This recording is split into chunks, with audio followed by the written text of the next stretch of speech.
Hello and welcome back to the Clutch Academy Draft 4v4 tournament. Kowski and I took a little break, got some food, got to watch the winners semis and winners finals, and man, that was an insane winners finals. Took a little bit longer than I expected, but what did you see in that one? I saw a game 4 that felt like a game 7 because like you said, Right. that series felt like it went the distance. So that's a big win. I think Jolly brought up a great point in her analysis that this is the one you want to take in the winter final to allow yourself a chance to, like we did, Eli, get some food, relax for a little bit, save some energy, don't exert some energy, and Mob are going to have to do just that. We're going to have to wait to see who wins this matchup, though. For now, it's going to be a elimination quarterfinals on our screen as we get things started off. Grenade going across the map, across the P side. Disturb takes down Blood Arena. Heatwave on the overshield, and I'm really curious to see who's able to grab that. I've not seen anybody glowing just yet. Shadow with that Heatwave blows a couple of opponent shields. Very weak are the remaining members that are still alive in this lobby, but for now looks like it's still a battle for that 50-yard line, especially that top P control. Blood Arena previously died P1. Goes down P2, and here we're seeing Disturbed get into the base of blue, and this is the furthest we've seen any player extend. Yeah, love to see the players on this team here. I think Team No Sleep is the blue team, if I'm not mistaken. Also, don't see Spar in the lobby, so I'm a bit confused. Is Spar playing on a different tag? Oh, okay. All right, so that makes more sense. So yeah, Soser lost the 50-50 coin flip once again. But this team No Sleep, it was supposed to be Command Station in place of Miss Rogue, but she could not play today. I'm happy to see one of the other extremely talented members of the Women of Halo are here to represent Miss Rogue on mouse and keyboard.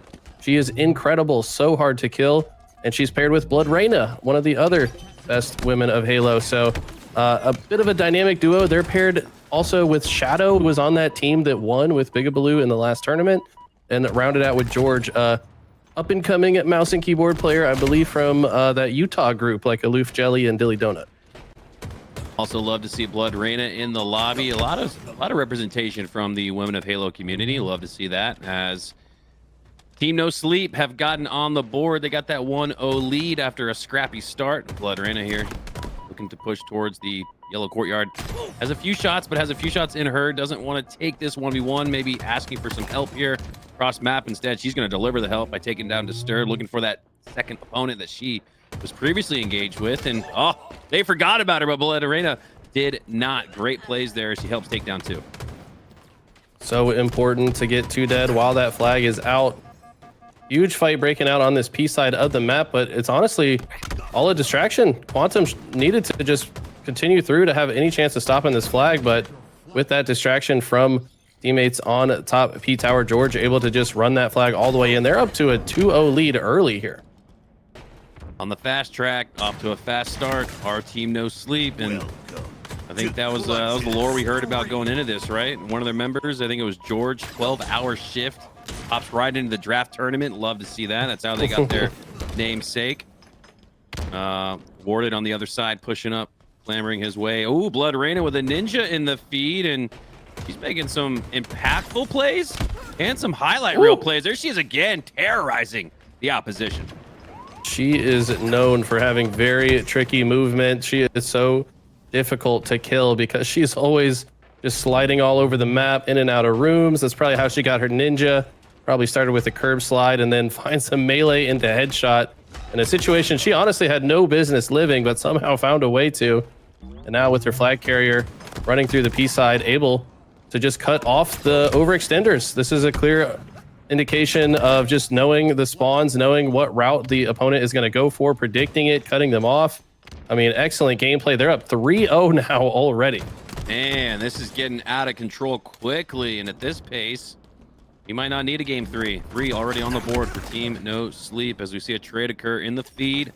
Warded again, bottom mid. This is huge. I think this next overshield you gotta grab if you're on this warded squad, as they're able to do just that. And Miss Rogue not able to get a melee in to negate that overshield because of it warded. Gonna earn a perfect 5-shot double kill, make it a triple, as they'll still retain full shields because of that avoidance of the melee previously. Great process being played here from Warded. Oh, quick flick, 180. Or they out DMR, but no, not able to. And Shadow's the last player alive to potentially stop this run, and I don't know if they're in a good place to do so. Exposing yourself top peak might get some shots ran out at you. Oh my God, they do stop the flag at the goal line, but they're able to ultimately put it in. It's now a 1-3 match. Not only that, but oh my God, the double. Spar was waiting on the flag stand, and as soon as the flag went in, frame 1, he's holding the pickup button, gets the flag all the way to car 2. Looks like George does have a clutch stop, so that will go home, but love to see the attempted double cap there. That's one way you're going to break into a 3-0 lead.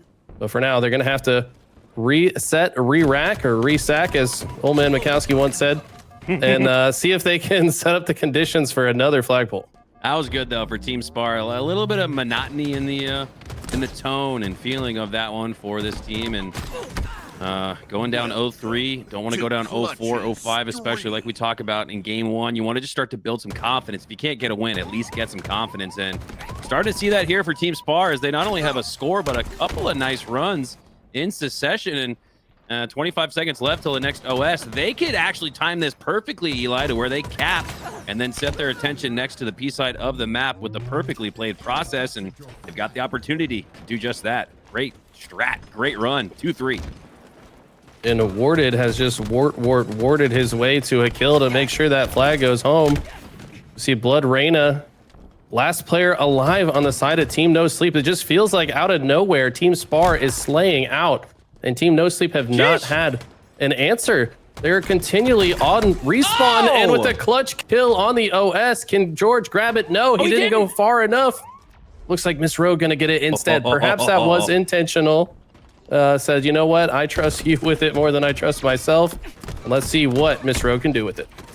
We need a new medal. We need a new Jeff Steitzer announcement. If a player gets taken down before proccing that overshield, I want to see or hear like, get fucked, nerd, or something like something like that. Because that's just what it looks like, Eli. If you stop someone from grabbing OS, that hurts. I mean, I think we could work on the medal's name, perhaps. I think there might be some other options to use for that. But I mean, you're onto something with the start there for sure.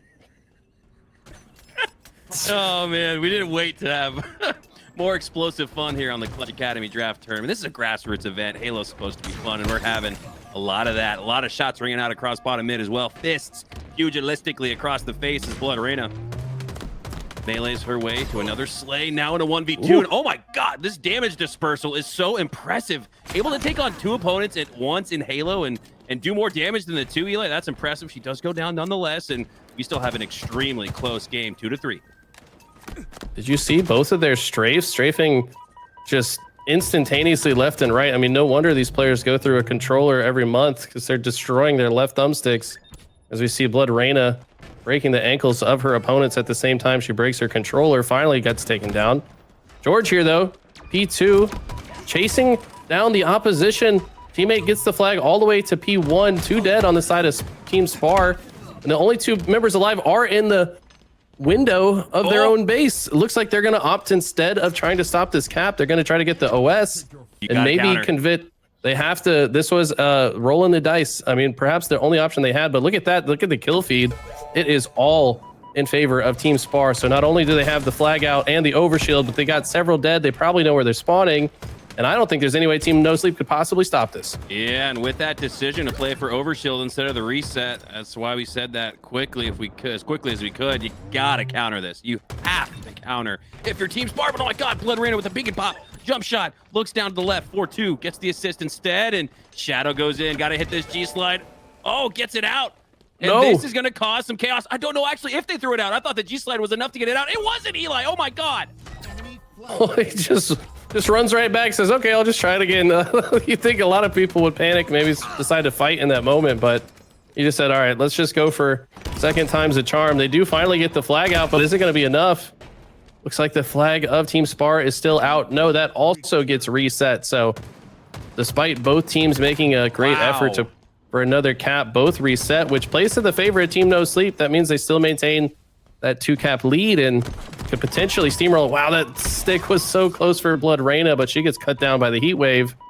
And this is playing so fast and frenetic. There's so much chaos occurring on the map. All of a sudden, it is Team Spar with another flag on the move. I gotta stop down to highlight Blood Reyna. Oh my God. The jump shot to stop that flag as it was just a foot away from being captured and then going on a little bit of a run herself. I mean, God, Miss Rogue going on a run herself. Oh, cross map shot caller, metal in the feed. And my God, these two women are absolutely popping off for Team No Sleep. My goodness. I just gotta say it. She is tweaking. What am I watching? Her crosshair is all over the place, and she is popping off. Yes! And she's shooting bodies. Is she on 2,000 DPI? What am I watching right now? Oh, 2,000 rep just got farmed from the MLG forums for that body disrespect, Eli. Woo! Love to see that here. I'm seeing a little bit of intensity. I'm seeing a little bit of passion from the blue crew, and I'm not saying that's the only reason that they're up in this match, but it goes a long way here in these draft tournaments, building that chemistry and cohesion. Can you imagine how fun the comms sound for Team No Sleep right now? As another 3 go down for Team Spar, that flag run should get stopped. My goodness, Miss Rogue doing it all, and this flag is about to be home after that reign of terror that we just witnessed. As she then comes off spawn to body block for Blood Reyna to get the flag in. I mean, that was some team captain MVP type performance there out of Miss Rogue. But I mean, throughout the entire game, Leah also popping off. This is the lady duo that is here to just commit crimes on the rest of the bracket. I mean, that was unbelievable stuff. I love the tweaking with the DPI going straight into a double kill, into a at least 2 shots into the back of that dead opponent. I love it, man. I think you're really sending a message and starting to instill some fear in the heart of competition. And in the best of 3, Eli, you don't have the chance to bounce back. You got to have a quick memory, in the sense that you quickly forget what game 1 looked like for the other team, Team Spar, as Team No Sleep up 3-0 to start, right? And then it got pretty close, 3-2 and almost 3-3 even. But Team No Sleep kept it at bay, kept the lead comfortable, and makes the lead ultimately a comfortable finish at 5-2. And I think they're taking a lot of confidence into Game 2 Slayer Livefire. Got to be right. I mean, when I saw this team, I was like, this looks like a front runner to win the whole thing. I mean, you got 2 of the most talented ladies and women of Halo. Then you add to it Shadow. The winner of the last tournament was that 4th round pick on the Bigabaloo team. Ah, that's right. It won. And if you recall, Shadow was making some very clutch objective plays throughout that game, just playing the oddball at perfect times, milking 10 seconds to win the round while everyone else was distracted. Yeah, there was so many. I'll never forget Shadow's performance. They were the MVP. I remember we were looking at the spreadsheet going, 4th pick. This looks like the MVP of the whole tournament based on just the impact they were making with their plays. So great eyes, Eli. I love the continuity you bring to these broadcasts. The more we do of them, and the more we get to see these players make a name for themselves, I think it's important to shout out stuff like you just did. So big ups to the historical context, providing that with Shadow. They're a defending champ, and showing why. Exactly right. Here's that replay. I cannot wait to see this. I think we're about to go to Miss Rogue's POV, where she just literally becomes a demon out of hell and starts going completely insane here. Look at this. Thrust forward, melee, switch, grenade. In case that player continued forward, that grenade would have connected. Still keeping track of this player while watching her back. Jumps over, gets the melee. Look at the quick 360. She's checking above, left, right, behind, center. The reach out with the perfect rescope battle. By the way, that's super hard on M&K against a controller player. Yeah. Perfectly placed grenade, runs away, throws his second grenade. None of this is possible on controller, by the way. Oh my God! The double melee over the top of the head into the extra shots to the body melee. Like, this is just disgusting performance. And the perfect look down to strong side at the end of that clip too. I mean, like I said, is that 2,000 DPI? I don't even know what I was watching. Eli, I'm going to have to ask you to solo cast the rest of the way. I'm on my way to CVS for antibiotics, because that was sick. Unbelievable performance there from Miss Rogue and Blood Reyna. The deadly duo from the Women of Halo cohort really putting on a show and representing here for the crew. And my God, well, this would be an exciting run to watch them make it all the way to the grand final. Still got a lot of ways to go, right? But man, just based on what I'm seeing, Eli, this looks like a team that could absolutely compete for the title. Absolutely. I mean, when I saw them drop to the lower bracket early, I was confused. I said, right, they already lost. I mean, I was expecting them to make it to the grand finals, but they just maybe want to play some more Halo today. So dropping down to face the lower bracket. Let's not forget who they're playing against, though. iSpar, team captain of the opposition, extremely talented player in his own right. I feel like he's gotten top 16 in almost every single one of these online cups. He's always right on the brink of making it to the Thursday finals. It's game time. So he is definitely not done yet. Playing under a different tag today. Echoes JM, that is iSpar. And his teammate Quantum, I know, was the talk of Twitter at some point. One of those guys that's apparently so good that people thought he was cheating. So, I mean, if you're that good, there's probably, you're probably going to do all right in this tournament. I mean, as long as you're not cheating, and ultimately everybody, self-checks and self-regulates that themselves, which I don't trust human beings to do that. No. But now, the more that I think about it, if you are legit, if someone accuses you of hacking, is that not like the greatest source of dopamine outside of hitting an overkill with all no scopes? I mean, if someone assumes I'm cheating and I know I'm just on the sticks, that feels pretty damn good, man. Absolutely. So I would assume that, after the anti-cheat comes out, his account's not banned. He's probably not cheating. So it's easy to accuse people in this game. We're all head casing, right? So I everyone think wants an excuse built in for why they lost that piv. Huh? Exactly. But I'm also noticing a ton of mouse and keyboard representation in this lobby across the board. So we got Miss Rogue, George, Warded, and I believe another member of Team iSpar also on M&K. So about half this lobby on mouse and keyboard. Yeah, I remember casting over Woodham's gameplay at the opening HCS event this year with you, Eli, and we said that this is insane enough and impactful enough of a performance. As Blood Raina gets an impactful push through the top mid location, almost gets that repulsor frag for the triple, but you said Woodham played well enough that, I mean, we're like, dude, someone's picking up mouse and keyboard right now to go into ranked and see how they can do with it. And that was the case. A lot of players did do just that. So whether you're a new player, just entirely coming across from a different game and just picking up M&K right away, or an existing Halo player that's been on controller for years and years, maybe decades and decades, there's been a group from both sides of that have picked up mouse and keyboard. And got to give credit to the godfathers of it, I guess, the Scoopmeisters and the Woodhams of the world. Big respect, and those are two international players, right? So usually it's the NA players that are shaking up the scene a little bit, but man, has international Halo come on strong here in the last year as Team No Sleep have a 2-kill lead. I think you're exactly right. That's a great pickup. I mean, I know Miss Rogue, once upon a time, was playing on controller, but recently made the switch to M&K.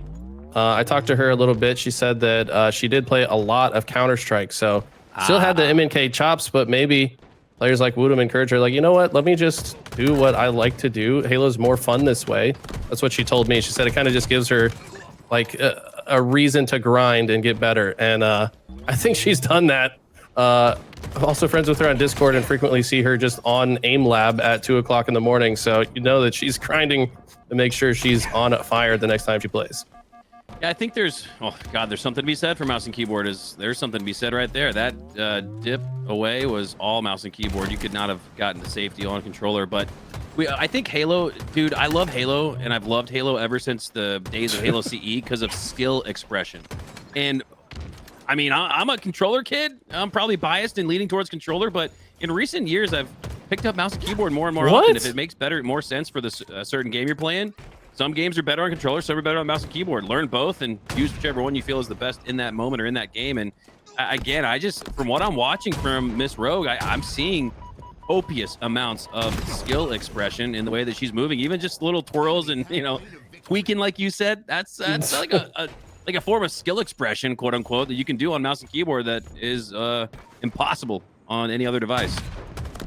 Man, she's just been moving around the map in such a strange, my God, killing frenzy. By the way, she is absolutely feeling herself. She's on fire. Somebody get the fire extinguisher out because this is unbelievable. Of course, we're gonna cast her cursor. Yep, I knew the caster curse was on the way. There it is. There's the fire extinguisher. We just had to call it out. But even like I don't even know how she did one of the movement like tactics that we just saw her do from sandbags. She was sandbags one instant and then was all cuts, and it didn't look like a curb slide unless she did it backwards. It was just a strange movement dude, that I'd never seen. Also, yeah, that's mouse and keyboard as well. I've seen that in a couple of different FPS shooters, arcade especially, where you can slide in one direction and then look back. It pretty much looks like you're a contortionist, right? Like professional magician with the mouse and keyboard. You're able to do if you're able to slide left, look over your shoulder back to the right, which is what you just saw there, Eli. Kind of made you go like, wait, what was that? But that's again just the possibilities of skill expression that are available on mouse and keyboard. As Team No Sleep take a 5-kill lead into the 30s, led by Miss Rogue, that mouse and keyboard, and that impressive killing frenzy that we just witnessed. We go from her POV to a couple controller players, and I'm like, is this guy on like 0.5 sensitivity? Like, what am I even looking at? And we go back to her. She's just flying around them. Like, you have to imagine this is super fun. Like, if you're this good on M&K, it's got to be so satisfying. Oh my God, to look just at that. Repulsor works too, around. Eli. Repulsor works yeah. on M&K and it doesn't on controller. I mean, I'm sorry. We're probably making some controller cuts. Pretty pissed in the chat, but I've always said the input device isn't the mouse and keyboard or the controller, Eli. It's the gamer who's playing the game. That's facts. Just do whatever you enjoy most, and right now, Miss Rogue's seemingly enjoying this game. Just, I don't know, you can tell someone's like just feeling themselves or on fire when they're tweaking and just spinning in circles like this. I mean, it just looks completely ridiculous, but it's also extremely precise at the same time. Exactly, and that's exactly it, Eli. It looks out of control to the naked eye, but it really is some disciplined level of reticle management. What How was is that? she alive? Oh my God, she's still alive. She's still frying, but yeah, look at the reticle discipline. Look at how she anchors it around every single corner. It's very proactive in that it's always going to be where a player is before they're there, and that's the same level of centering that you use on controller to dominate in professional Halo. So if you can get that level of control on mouse and keyboard, where again it looks like you're a crazy ferocious ferret spinning around in the cage, popped up on steroids or some shit. I mean, this is I can't. I'm running out of words to come up with for this insanity that we're witnessing. What? He hits another shot with no. Oh my fucking God! What is this? Dude, what am I watching? That's just ridiculous. She said, you can get a headshot. She's like Oprah out here. You get a headshot. You get a headshot. You get a headshot. Teammates are not safe. No reticle, no problem. Oh my God. Dude, Eli. I haven't stopped down and had my I've literally been breathless since Sparty went on a rampage against Complexity in an HCS Open Series on Street Slayer. I mean, this is literally at that level of, oh my God, what did I just witness? Right here, she is simultaneously watching the like two different angles at the same time, just with the sheer speed that she can turn left and right. A controller probably can't. This was the movement right here. She hits. Yep. She like has the corner of the box and then hits the curb slide, but she's spinning at the same time. Go right, look left, or vice versa. That's how you can activate that. It's actually it's a little bit easier than it looks because it looked really complex there. Yeah, so, okay. I can't wait for her to get back to Sam. I just want to see this slow down one more time. So she's got a heel on the side, hits the curb slide, perfect efficiency, and starts shooting the target behind her, but also repositioning on this side. I mean, just the awareness to disengage right there, probably understanding that the opposition was heavily on that B side as well. She said, no, let me just completely disengage and go around. And look at this. They're not ready to respond to her on the opposite side. That's why she gets the sniper rifle. And here it is. Look, it's a 22-26 match right now before I think she's got her frenzy on this next slay or so. But wow, this was... If it just look at the 1v1 win, like outstrafing someone on controller. I mean, I don't care. I don't care if this isn't an HCS Lucid or a Sparty or a Stellar. I don't care if this isn't the grand finals of a HCS tournament. We are all witness to this top level, like best in the world. I truly feel like I'm watching one of the best players in the world when I watch Miss Rogue. I'm just gonna say it. She's definitely been underappreciated for a long time. She herself knows that she could be pro if she was given the chance. I've talked to her about this. So How I'm almost wondering, Eli, I really want to see like her get a chance. I'd really love to see some of these women get a chance. And I'm tripping over myself at just like throw that out of the equation. Regardless, she could be an alien, and I still think she'd be the best in the world. I mean, this is insane. It's literally alien-like level of gameplay. And again, we're used to seeing that from the Stellars, the Luces of the world, but Miss Rogue is putting on as great of a show. Let's just keep it real. Facts. I mean, I think she would also agree that, you know, playing in those higher level lobbies can be a bit different. So it's a whole different ball game. But man, in this game today, I mean, look at these shots. First of all, I think this was the end of the game. She goes on another spree, already perfectly positions in case there was a green spawner. Now that she knows there wasn't a green spawner, able to rotate, hits a headshot on Spar here, and then it quickly mid curb slide right here, finds the headshot again, and then this is the end screen where she headshots another, and then another, and another. Dude. It's incredible. I mean, I do want to see her tested against some of the best in the world, because that would be pretty awesome. As I would like to see some of these other ladies that we saw like in that the Complexity Women of Halo tournament. I mean, there's a lot of extremely talented women that need to get better chances. I'm just gonna say it. I don't see how you don't watch that and just be like, you know, our team's not really working out. We're like, we may not even get travel coverage or pool play for the next tournament, right? Like, what do you have to lose at this point to pick up someone? And who's a good example of that right now that's having success in HCS? Tolic and Druck with Last Shot and Cherished.